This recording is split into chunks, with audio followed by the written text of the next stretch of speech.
மரியாதைக்குரிய மாண்புமிகு முதலமைச்சர் அவர்களை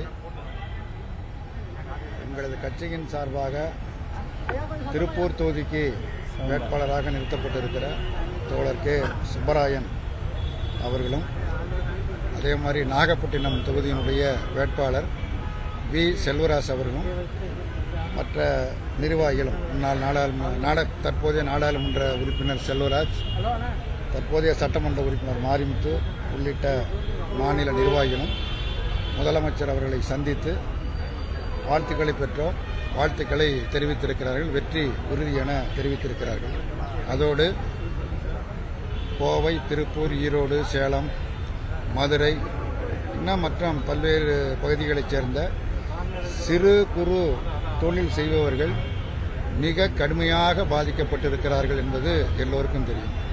ஒன்றிய அரசினுடைய தவறான கொள்கையின் காரணமாக இன்றைக்கு சிறு குறு நடுத்தர தொழிலெல்லாம் இயங்க முடியாத அளவிற்கு மூடப்பட வேண்டிய ஒரு நிர்பந்தமான நிலைக்கு ஆளாகி இருக்கிறது.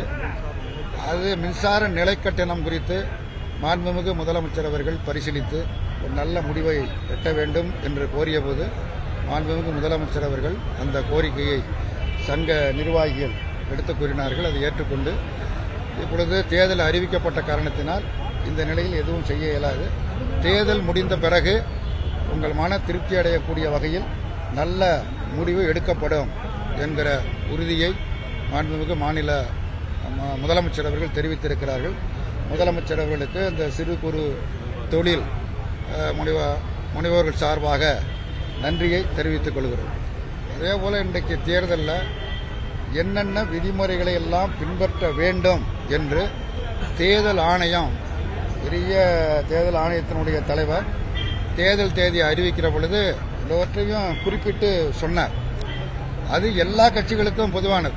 ஆளுங்கட்சி, எதிர்கட்சி என்கிற வேறுபாடு இல்லாமல் எல்லா கட்சிகளுக்கும் பொதுவான அறிவுரை. இது யாரும் மீறக்கூடாது, இவைகளுக்கு உட்பட்டுத்தான் தேர்தல் பிரச்சாரம் மற்றவைகளெல்லாம் பங்கேற்க வேண்டும் என உத்தரவிட்டார். ஆனால் நாட்டினுடைய பிரதமர் நரேந்திர மோடி இந்த தேர்தல் விதிகள் அனைத்தையும் அப்பட்டமாக மீறுகிற வகையில் தொடர்ந்து அவர் தனது பிரச்சாரத்தை மேற்கொண்டு வருகிறார்.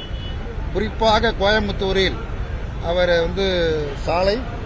சாலைகளிலே ரோடு ஷோ என்கிற பெயரால் பெரிய ஒரு ஆர்ப்பாட்டத்தோடு ஏற்பாடு செய்யப்பட்டது.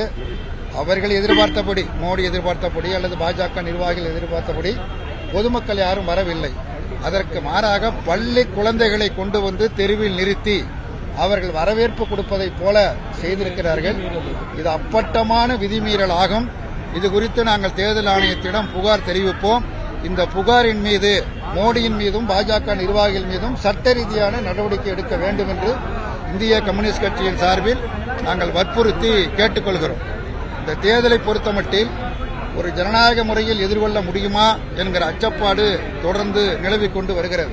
ஏனென்றால் ஒன்றியத்தில் இருக்கக்கூடிய ஆட்சி என்பது ஜனநாயகத்திற்கு புறம்பாக சர்வாதிகாரமாக பாசிச தன்மையோடு செயல்படுகிற காரணத்தினால் தேர்தல் ஆணையமும் மற்றவர்களும் அதற்கு அடிபணிந்து விடுவார்களோ என்கிற அச்சம் நிலவுகிறது. அவைகளையெல்லாம் எதிர்கொண்டு தேர்தலை நாங்கள் சந்திப்போம். தமிழ்நாட்டில் புதுச்சேரி உள்ளிட்ட 40 இடங்களிலும் எங்களுடைய கூட்டணி, திமுக தலைமையிலான இந்தியா கூட்டணி மகத்தான வெற்றி பெறும் என்பதையும் தெரிவித்துக் கொள்கிறோம்.